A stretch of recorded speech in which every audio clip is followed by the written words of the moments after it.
EJ 브레인 이 작가입니다. 고학력 저임금 노동자 이 박사입니다. 안 해본 게 없는 개인 사업자 세작입니다.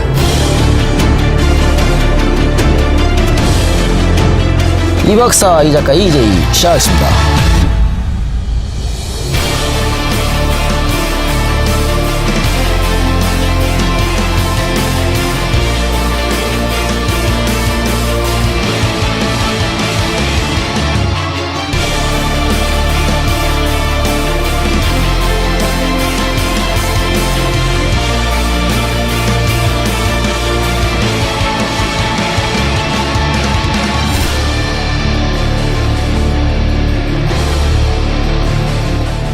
이 박사 이 작가 EJ 경구 특집 두 번째 시간입니다.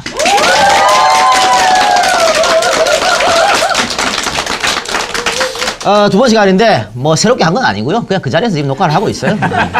여러분들은 새 기분 새 마음으로 봐주시길 당부드리겠습니다. 아, 다 새로 보는 분들이에요. 네. 자, 1부에서 독립운동 그 어떤 상해 임정의 독립운동까지 다뤘습니다. 이봉창 열사 또 윤봉길 의사의 이야기를 했었고 다음 얘기부터 좀 해볼까요?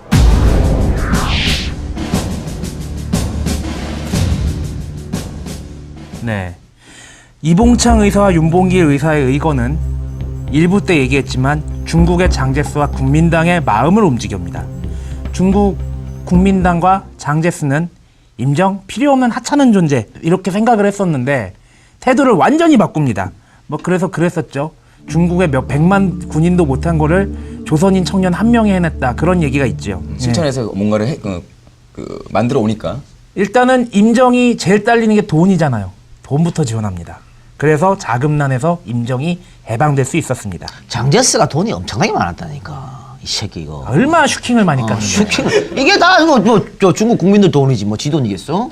슈킹을 엄청나게 깠는데 이래서 우리는 좋아졌어요. 왜냐면 약살한테도 엄청난 지원을 했거든. 네. 약살한테 지원하고 또 김관대 지원하고 이랬다. 역시 스폰서가 있어야 돼. 잘 부탁드립니다. 자, 백범이 이 두 사람의 배우가 자신이라고 시인을 했어요. 그러니까 일제는 김구의 목에 현상금 60만 원을 걸었는데 쌀 한 가마니 가격이 2원. 교사 월급이 20원이었습니다. 20만 원이 아니고 20원. 네. 그러면은 이게 몇 배가 되는 계산을 해봐. 네. 쌀 한 가마니가 2원. 요즘 80kg짜리 쌀 한 가마니 한 20만 원 하나? 비싼 거. 그죠? 비싸면 하지. 그러면 공이 예, 공이 5개. 예. 5개에 60만 원에 또 있으니까 10개가 붙어야 되나?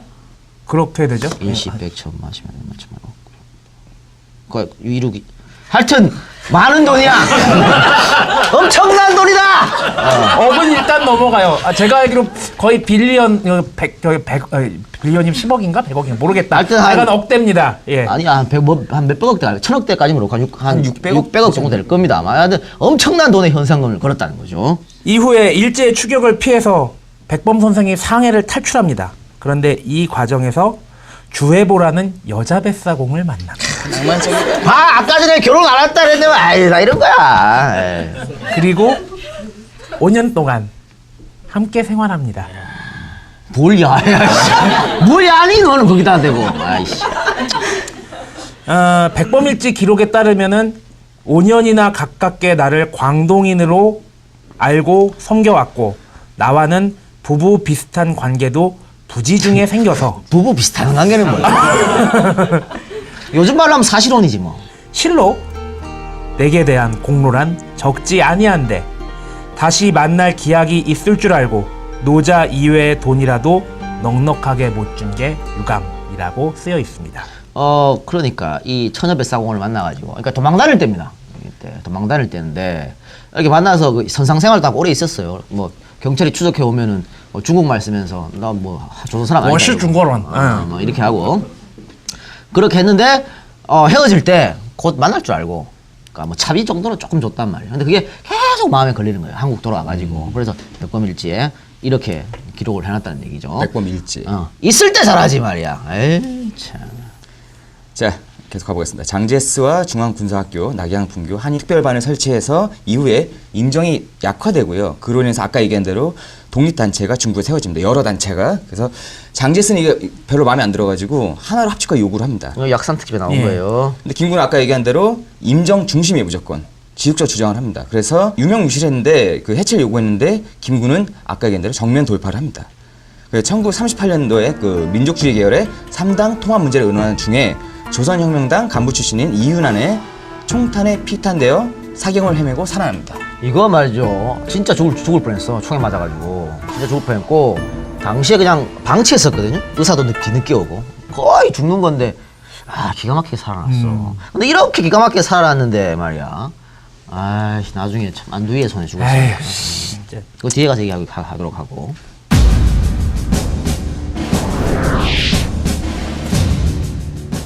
예, 1940년부터 임시정부 주석 자리에 오르게 됩니다. 그리고 한국 광복군을 창설합니다. 통수권자는 백범 선생이고 총사령관의 이청천 장군, 참모장의 이범석 장군이었습니다. 약산의 조선의용대와 다른 점은 광복군은 우리 독자 부대였다는 겁니다. 이게 뭐냐면요. 약산의 조선의용대는 중국인 부대 밑에 있었지. 그래서 중국인 부대 밑에 들어가서 선전활동 같은 거 하고 막 그렇죠. 이랬잖아. 근데 우리 한국 광복군은 우리 조선의 독립국만 그대로 그렇죠. 독자적인 부대였죠. 이게 완전 다른 겁니다. 1941년에 일본이 진주만을 공습하죠. 이 공습이 있자 대한민국 임시정부 명의로 대일본 선전포고를 합니다. 국가전연을 하는 거죠, 국가, 대항. 우리를 국가로 인정해달라고 하는 겁니다. 이건. 이듬해에는 약산의 조선의용대를 광복군에 편입시키죠. 이전 방송에 나왔었습니다. 미국 OSS와 합동훈련을 하면서 광복군이 한반도로 진격할 준비를 합니다. 그런데 참 운이 없었던지 아니면 작전상의 문제였던지 원자폭탄이 떨어졌을 때 일본에 떨어지게 됩니다. 이게 옛날에 김성진이 불렀는데. 달빛가족. 내 초등학교 때 별명이 김성진이었는데 닮았나? 너는 김성진을 안다는 것 자체가 늙었다는 얘기야. 아유. 김승진, 문성근, 그다음에 요즘은 그 룰라 이상민? 아무거나 막 갖다 붙이는구만. 하여튼 너무 좋아한다.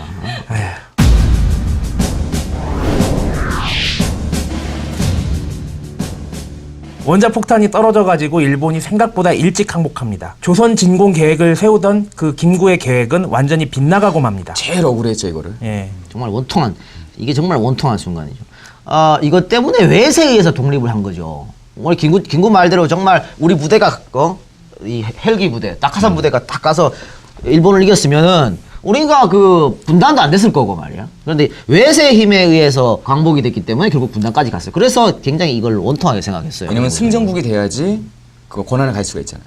근데 그걸 못한 거지. 그렇죠. 1945년 11월 3일이었습니다. 김구 선생이 귀국합니다. 그런데 미군정은 인정을 인정하지 않았죠. 그래서 인정의 수령 자격으로 온 것이 아니라 개인 자격으로 귀국을 합니다. 이승만하고 비교가 많이 되죠. 이승만은 들어올 때 굉장한 환영, 열렬한 환영을 받고. 이 박사님 막 그러고 그랬는데 이 박사님. 나는 아니야. 그렇게 들어왔고 백범은 되게 조용하게 뭐 트럭 한 대, 육공 트럭 한 대 보내줘가지고 들어왔으니까. 근데 이 백범보다 더 환영 못 받은 사람은 약산이었고 들어오지도 몰랐고. 그렇게 돼요. 이게 다들 미국의 임정을 무시했던 행동 때문에 그러지 이미 않았나 이승만하고 싶은데. 다 이게 짱을 쳐놔가지고 지가 먹으려고 한 거예요. 조선일보가 1945년 11월 23일 복간이 됩니다. 복간이 되는데 김구가 말이야. 이 바쁜 와중에도 조선일보의 복간을 축하하는 축하효를 작성하여서 조선일보가 헌정합니다. 복한 축하효의 내용은 유지사 사경성 뜻이 있으면 끝내 성취할 수 있다. 이렇게 말이야. 백범 선생이 조선일보를 위해서 너 새끼들 그러면 안 돼. 10만 원짜리 화폐 백범 넣으면 안 된다고 그 지랄 하고 있고 말이야. 에이씨 나쁜 놈의 새끼들. 사람이 말이야. 의리가 없어. 자, 1945년 11월입니다. 모스코바 삼상회의가 있었죠. 이때 신탁 통치가 결의됩니다.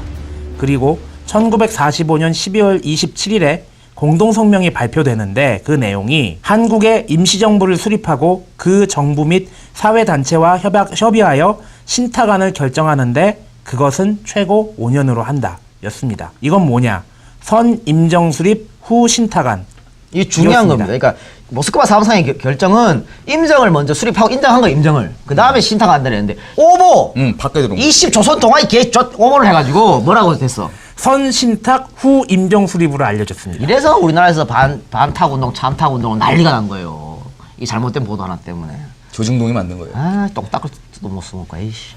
자, 12월 29일 경교장에 각 정당, 사회단체 대표가 모여서 신탁 통치 반대를 역설합니다. 이때 김구 선생은 울면서 신탁 통치만은 안 된다고 읍소를 했습니다. 반면에 송진우는 신중론을 들어서 반대했죠. 반대한 게 아니고 신중론. 조금 더 아, 지켜보자! 지켜보자. 이렇게 된 거죠. 이거 백이사 특집에 나옵니다. 이거. 그래서 그날 새벽까지 김구 선생하고 논쟁을 벌였죠. 예, 송진우하고 맞섰죠.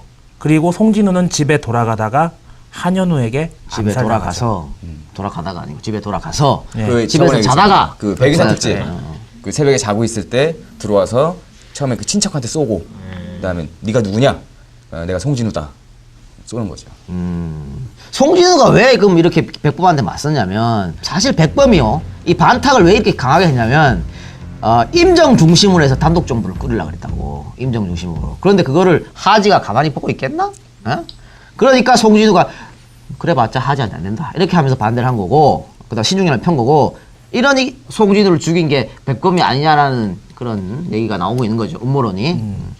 당시에 하지도 송진우 암살 배후에 김구가 있다고 봤습니다.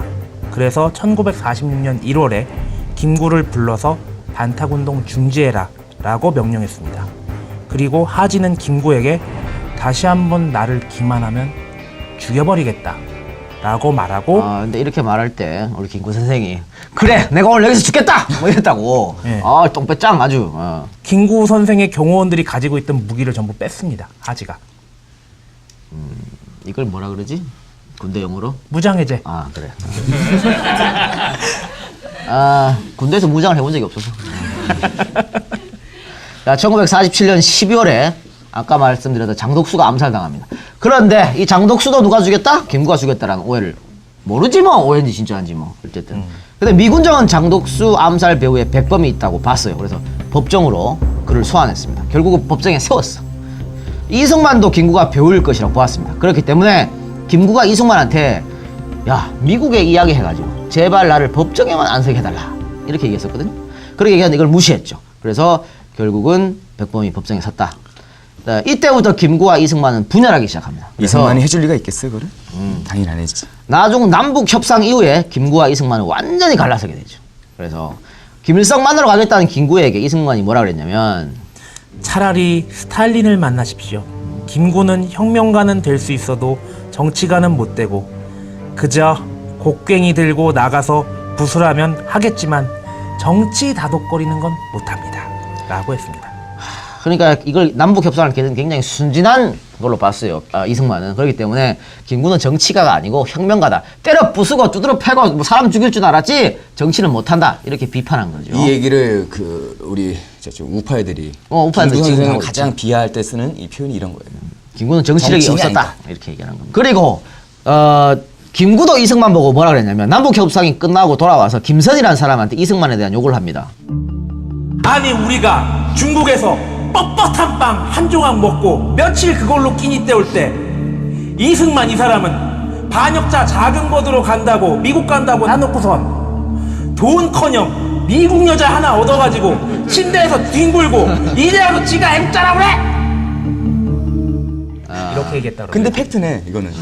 그죠? 미국 여자만 하고 침대에서 뒹굴진 않았을 테고. 그렇죠. 자, 그래서 일부 사람들은 말이죠. 김구를 대단한 평화주의자, 간디 같은 비폭력의 신하라고 얘기하는데 김구는 무력투쟁의 화신이었다. 대화가 안 되면 죽여서라도 자신의 의지를 관철하는 사람이에요. 직구 그냥 무조건 직구. 1922년에는요. 레닌이 200만 루블을 우리 독립운동하라고 줬다고. 근데 이 200만 루블 중 40만 불을 그 환영건 김립이 횡령했어요. 그래서 김구가 환영건 김립에 사살 명령을 내립니다. 같은 독립운동 사살 명령을 내리고 결국은 김립이 죽었죠. 그리고 임정 초기 멤버였다가 이탈했던 옥감빈이 죽었는데 이거 죽인 것도 김구입니다. 안중근의 아들 안준생이 있죠. 나중에 회유당해가지고 친일 활동하고 그랬는데 이 안준생의 살해 지시를 내렸어. 이거 백범이 한 거고요. 애국단의 숱한 어떤 그런 활동들, 사람 죽이고 어떤 이런 활동들 다 김구가 시킨 거지 뭐 누가 시켰어. 이승만이 그 혁명가라고 얘기한 것도 맞는 거예요. 그러니까 뭐 송진호나 장덕수 배우에 김구가 있다고 해도 별로 무리는 없을 수도 별로 있습니다. 무리가 없는 거지. 예. 에이 아닐걸 이게 아니고 그럴 만한 가능성이 충분하다. 장택상 같은 사람들도 술만 취하면은 김구가 죽였다고 말이죠. 송준효 그런 얘기를 막 증언을 하고 다녔으니까 물론 뭐 장택상의 말을 믿을 수는 없습니다만. 자, 이제 이승만과 김구의 대립을 좀 더 보도록 하죠.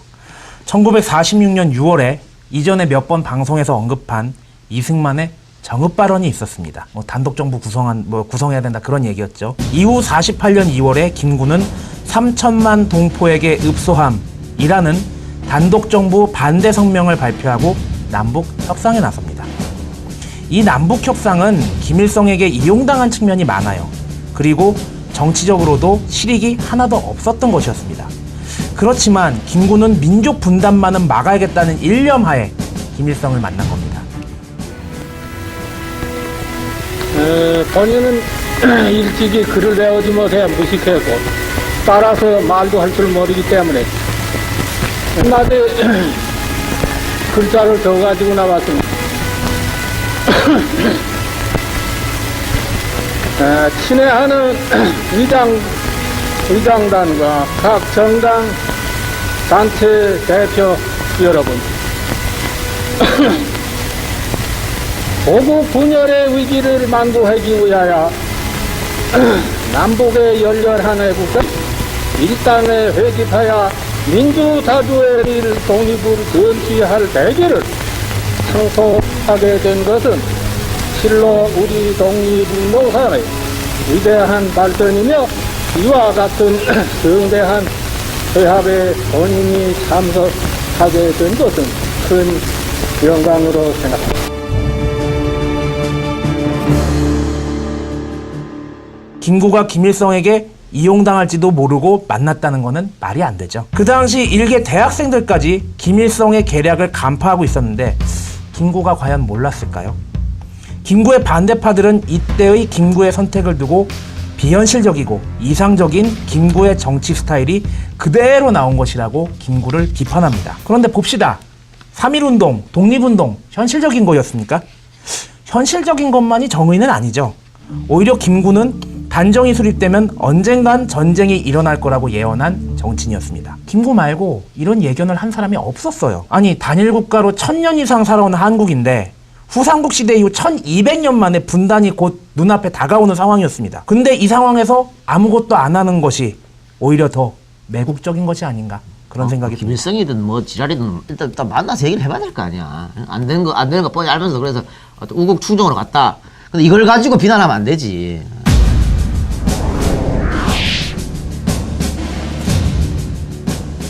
이렇게 남북 협상을 갔다 오고 1949년 6월 26일 12시 36분 자택인 경교장에서 육군 포병 소위 안두희에게 총격당해서 돌아가십니다. 경교장 지금 어딘지 알아요? 지금 경교장 얘기를 하는데 저기 삼성병원이지. 나쁜 놈의 새끼들. 얘들이 말이야 95년도인가 그 경교장 허물고 새 건물 신축 건물 하려고 했어. 이 정신없는 것들 아니야 이거. 역사적 의식이 하나도 없어. 어떻게 경교장 그 전에 경교장 건물을 뭘로 썼냐면 환자복 창고로 썼어요. 백범 선생의 집무실을 이 삼성병원 환자복 창고로 썼다고. 이렇게 생각이 없는 것들이에요. 이런 것들이 대한민국 최대 어떤 기업이라고 말이지. 이거 문화재로 지정을 하려고 지금은 문화재입니다 이게. 문화재인데 김대중 정부 때 이야기가 나와가지고 결국 노무현 정부 지적이 됐지. 그럼 다 하는 거는 김대중 노무현이야. 아이 새끼들 정신 차려 좀. 아니 역사 교육을 배운 사람들도 이런 행동을 하는데 역사 교육이 없어진다고 생각을 해보십시오. 앞으로 무슨 사태가 어떻게 일어날지 몰라요. 복원했는데 복원도 제대로 된 복원이 아니에요 이거. 이 경구장 여기 있으면 이 옆에 양 뒤에 전부 다 지들 병원 신축했잖아. 앞에 주차장 만들고 뭐 하는 짓거리야. 주차장 없애고 옛날 것처럼 이게 정원도 만들고 해야 되지. 아유 진짜 씨. 이 백범의 사망은 친일 청산을 방해하는 친일파들의 최후의 발악이었습니다. 1948년 9월에 반민특위법이 제정되었는데 이 법을 주도적으로 만든 사람들은 김구를 추종하는 소장파 정치인들이었습니다. 반면에 이승만은 이 반민특위를 반대했죠.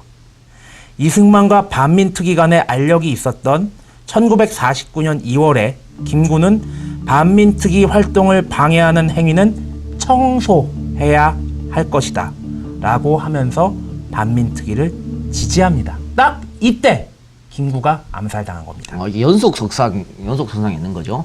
반민특위 와해시키고 국회 뿌락치 사건으로 우리 김구를 지지하는 소장파 정치인을 다 빨갱이로 몰아 잡아가두고 그리고 나서 김구를 암살시키는 거지. 그러니까 친일파들의 아주 마지막 발악이었다 하는 거지. 그러면 왜 그러냐? 암살에 가담했던 관련자들 면면을 봐도 알 수 있습니다. 국방장관 신성모, 내무부 장관 윤치영.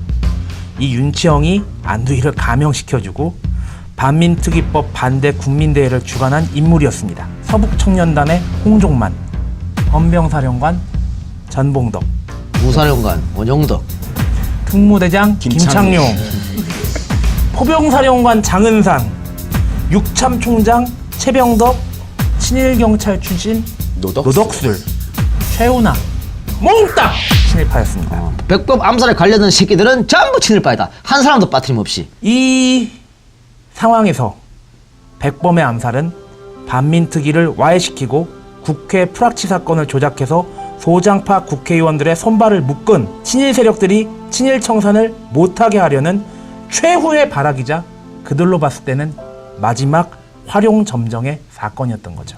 이 박사 아까 말했던 거 반민특위법 반대 국민대회를 윤치영이가 주관했다 그랬는데 윤치영이는 뒤에서 이걸 봐줬고요. 정말로 주관한 인물은 누구냐면 이종형이야.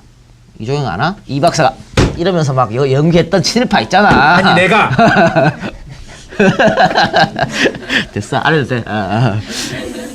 이 박사의 연기력에 빛을 발했던 그 친일파. 그거는 영상을 찍어놓긴 했는데 오픈 안 했어요. 근데 보면 뒤집어집니다. 그건.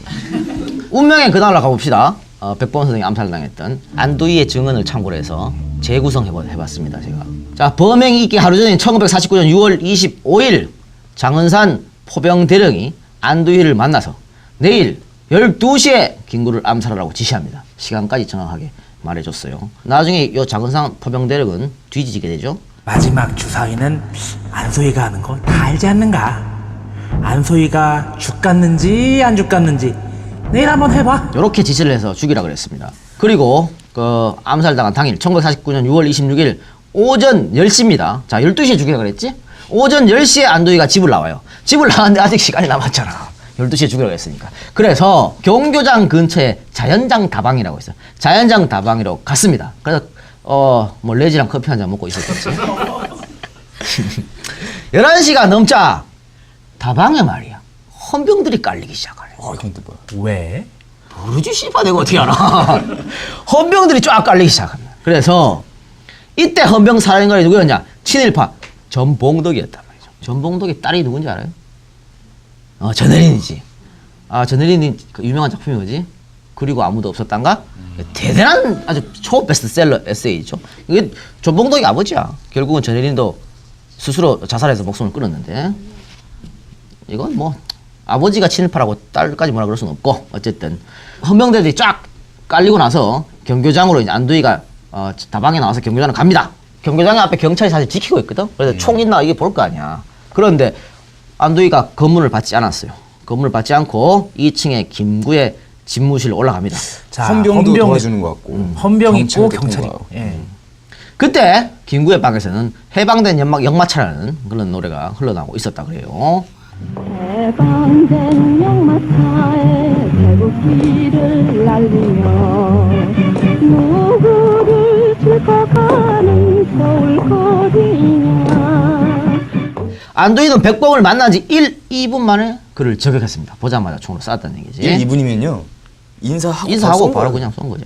안두희는 사건이 발발하자마자 마치 사건이 일어날 걸 알고나 있었던 졸라 빨리 달려왔던 헌병들한테 붙잡힙니다. 아까 봤던 그 헌병들 걔들일 수 있고 아니면 다른 아니 애들일 수 있고. 김구가 죽을 줄 어떻게 알고 저 다방에서 대기하고 있다가 이렇게 달려왔나? 이거는 뭐냐면은 경찰에 인계하지 않으려고 그러는 거죠. 경찰에 인계하고 자기들이 조사하려고 이렇게 한 겁니다. 그래서 헌병대한테 붙잡히는데 다음날 국방부가요 뭐라 그랬냐면 안두희는 한독당 당원으로 김구의 최측근이다. 여러 번 김구와 상봉하여 직접 지도를 받은 자. 당일은 인사차 김구를 만나러 갔다가 논쟁이 벌어져 순간적으로 살해한 것이라고 다음날 국방부가 발표를 했어요. 이건 뭐야? 시나리오 미리 써줬던 거네. 원래 김구랑 친해요 걔. 둘이 싸우다가 이렇게 된 거더라고. 뒤에 배경이 없다. 단순 치정이다. 이렇게 몰아붙인 거죠. 욱해서 쏜 거다. 예. 그래서 안두희는 최초 무기징역을 선고받는데 3개월 만에 15년형으로 감형되고 4개월 뒤 다시 10년형으로 감형되고 1951년 2월에 단형 면제. 전부 다 처분 면제 처분을 받습니다. 그다음에 1953년 2월 완전 복권이 되죠. 근데 이 군사법원은 4일 만에 종결이 됐는데 안두희가 무기징역을 선고받은 데 대해서 미국 비밀문서는 이렇게 기록하고 있습니다. 무기징역 선고에도 불구하고 안두희는 단기간만을 복역하게 될 것이며 영웅으로 부각될 것이다. 알고 자, 있다는 거죠. 미국은 벌써 뭔가 알고 있다는 얘기죠. 그러니까 이거 비밀문서를 썼겠지. 당시 미국 대사 무초입니다. 무초 기억나나 모르겠는데 이승만 전쟁이 일어나자마자 이승만 달려갔던 그 무초야. 네. 그 무초도 안두희가 형기를 다 채우지 않을 것으로 내다 봤습니다. 실질적으로 복권되기 전에 안두희는 풀려났고요. 군에서 승승장구했습니다. 그 전에 서울에서 공개적으로 애국자 안두희를 석방하는 시위가 열렸었죠. 이때 이를 주도한 것이 누구야? 김성주고 그는 나중에 원영덕에 의해 타살됩니다. 끌려가서 이거 지하실에서. 김창룡 특집에인가 나왔는 것 같은데죠. 가만히 법정에 있는 애를 이승만이가 아니 쟤를 왜 살려두고 있나 해서 지하실로 데리고 가서 그냥 쏴버렸대. 그죠? 암살되기 이틀 전 6월 24일 서울시 경찰국은 오후 4시 이래 비상경계태세를 돌입했습니다. 자, 26일 날 무슨 일이 있을 줄 알고 경찰이 비상경계태세를 돌입하나? 이 말이 안 되는 거잖아. 그 다음에 6월 29일 날 준비상경계로 전환했고, 그러니까 한국 정부는 6월 달에 비상사태를 예상했다는 거죠. 서류에 다 나와 있는 겁니다. 그리고 이승만은 김구 서거 9일 만에 조문을 했어요. 김창룡 죽었을 때는 이 잠옷바람으로 달려갔던 새끼가 말이야. 9일 만에 조문했고, 서울 운동장에서 열린 장례식에는 결국 불참했습니다. 그리고 이승만은 유엔 한국위원회가 서울에 도착했을 때 그들이 김구와 만나는 걸 반대했으며 김구는 사실상 공산주의자이며 그가 유엔 한의회에 등장하면 한국 정부의 안정을 해칠 발언을 할 것이라고 김구를 공산주의로 몰아붙였어요. 그리고 또 있죠. 헌병대 사령관 장흥이었는데 원래는 장흥이었는데 장흥이 뭐다? 임시정부 개통이고 김구를 종용했다. 그런데 사건이 있고 바로 이승만이가 장흥대령을 교체시킵니다. 쫓아보내죠. 전봉덕이가 여기 올라가게 되는 거죠.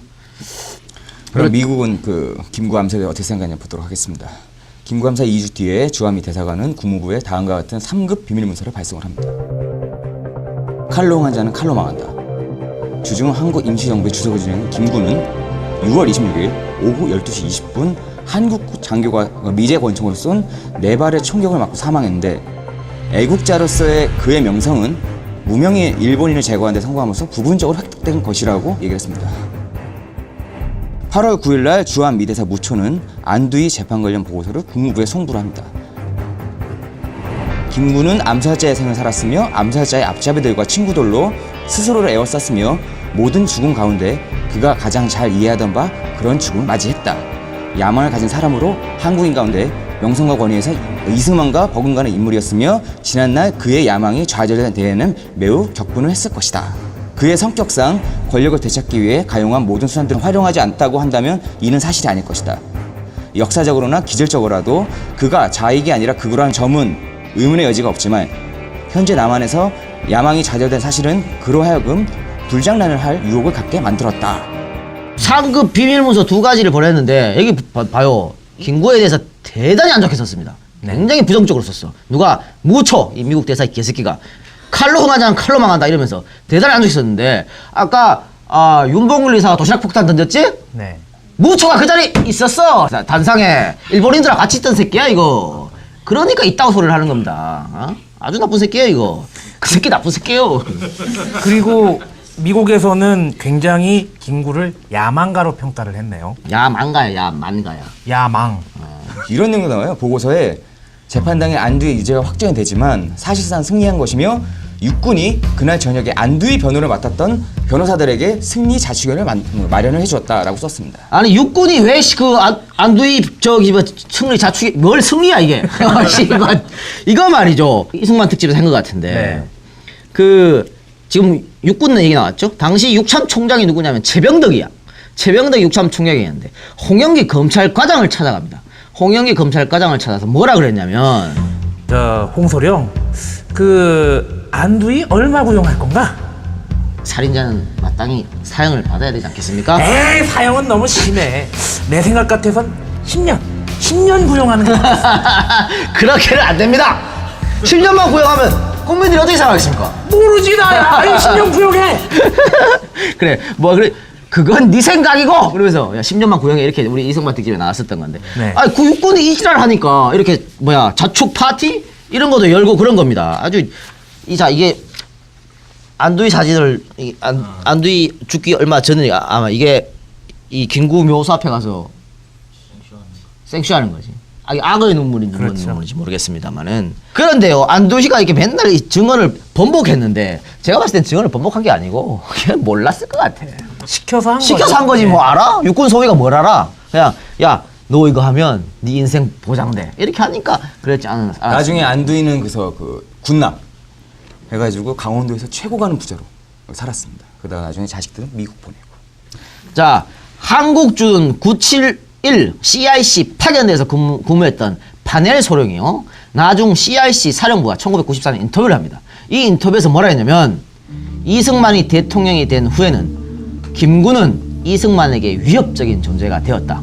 보편적인 정서에 따르면 미군이 한국에서 철수하자마자 이승만이 김구를 암살했다는 것이다 라고 밝혔습니다. 자, CIC 방첩대는 가장 높은 첩보를 갖고 있는 거예요. 그 양반이 뭐라 그랬어?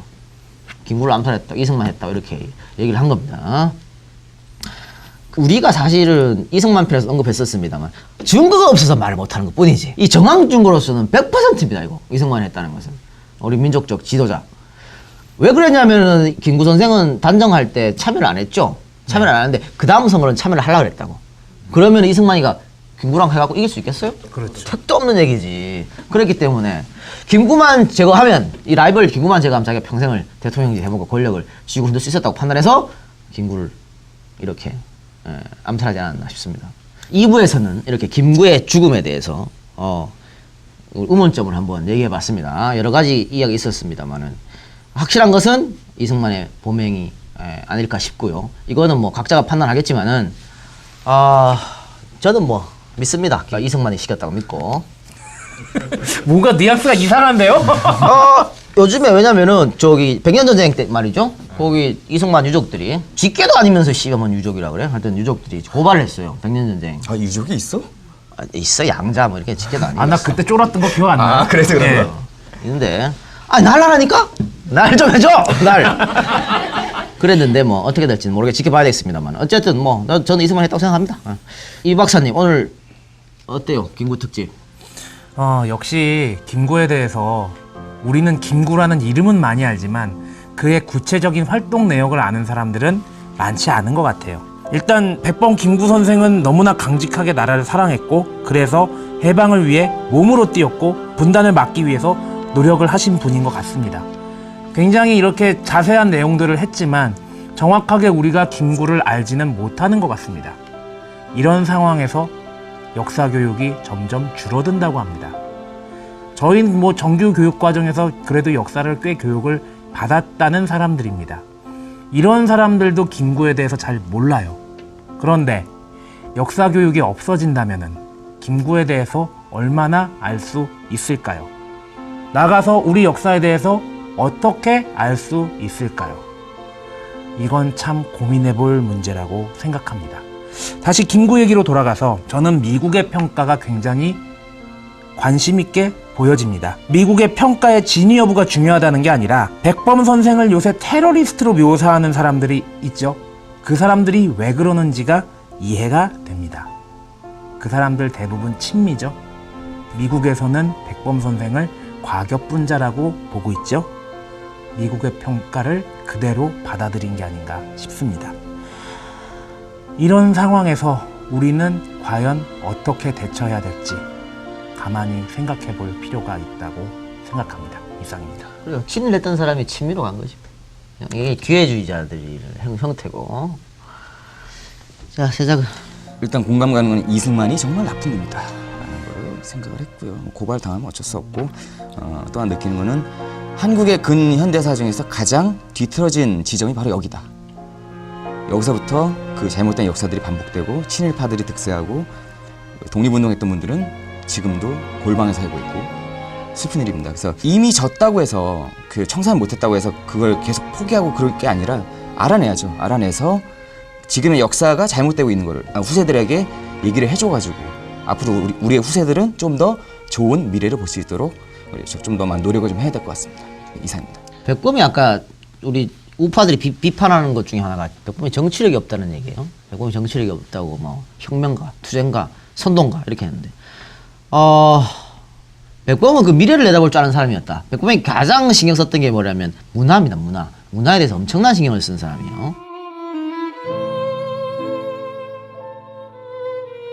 나는 우리나라가 세계에서 가장 아름다운 나라가 되기를 원한다. 오직 한없이 가지고 싶은 것은 문화의 힘이다. 우리 자신을 행복하게 하고 나아가서 남에게 행복을 주겠기 때문이다. 나는 우리나라가 남의 것을 모방하는 나라가 되지 말고 이러한 높고 새로운 문화의 근원이 되고 목표가 되고 모범이 되기를 원한다. 그래서 진정한 세계 평화가 우리나라의 세계에 실현되기를 원한다. 이 일을 하기 위하여 우리가 할 일은 사상의 자유를 확보하는 정치 양식의 건립과 국민교육의 안배이다. 얼마나 미래를 내다보는 얘기입니까, 이거. 사상의 자유, 그죠?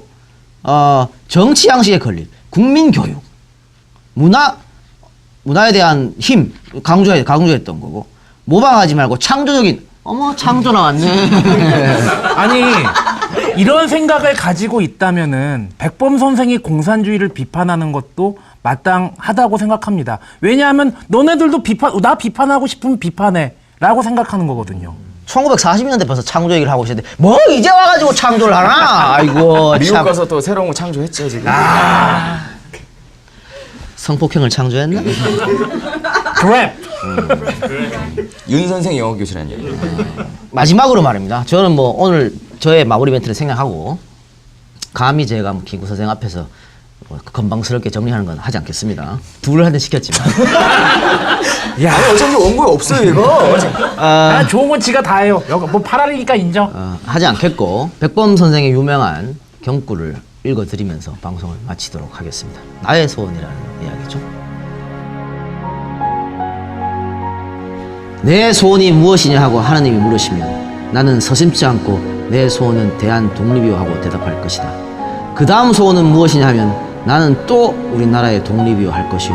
또 그 다음 소원이 무엇이냐 하면 세 번째 물음에도 나는 더욱 소리를 높여서 나의 소원은 우리나라에 대한의 완전한 자주 독립이요 하고 대답할 것이다.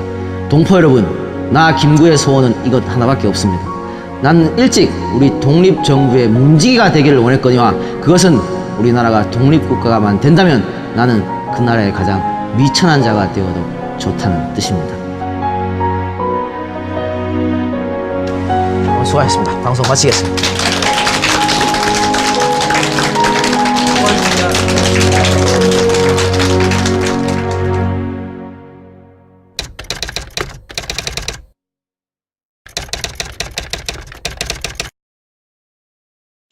국제무대에 바른 의견 없는 참 의리 깊은 어른버림이 많지. 그렇기 때문에 오늘 마치 독립심이라고 북한에게 주는 그런 좀 싱거운 맛을 가지고 오늘날 지내는 우리에게 내가 한마디 권고하는 거 있습니다. 오늘은 우리 이 정축을 순파리 정축으로 합시다. 순파리 정축이라는 건 무슨 말이야? 그러니까 우리가 부동되지 못되고 그래도 친구들이 부동을 해서 우리에게 이와 같이 소헌이를 상상하려 하더라도 우리가 굉장히 못되는 때문에 항상 남의 장단에 춤추는 그러한 마음이 없잖아 있어요. 우리도 남에게 돈을 팔더라도 남의 집 일이라도 해서 못되게 하면 그 사람이 내주면 내게 꿈을 갚을 때에 또한 법이 없게 하는 줄 알았습니다. 그런데 사람에게 말씀을 덧붙이는 것은 독립이라고 하는 것, 이런 것을 일삼는다고 하면 독립은 법도기가 있는데 독립 찾으려가는 그런 것이는 독립을 해가면서 독립해야 소용없습니다. 저는 최후로 한 말씀은 무엇인고 하니까 여러분 앞으로 우리가 이제 말한 것 같은 우리 완전한 독립을 목표하고 우리 전민족이 나가는 길에 어떠한 나라나 어떠한 민족이라가 우리의 앞길을 막아야 한다면 우리는 그 자리에서 우리의 조상 나라를 위해서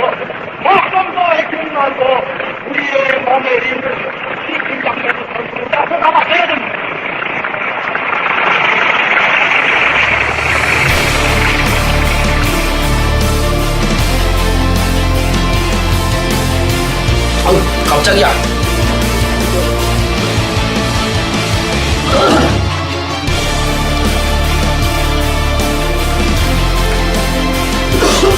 시원스터. 자, 아까 6월 4일 밤에 유명한 백만 사고 만세! 가면 안 돼! 첫째, 북한군이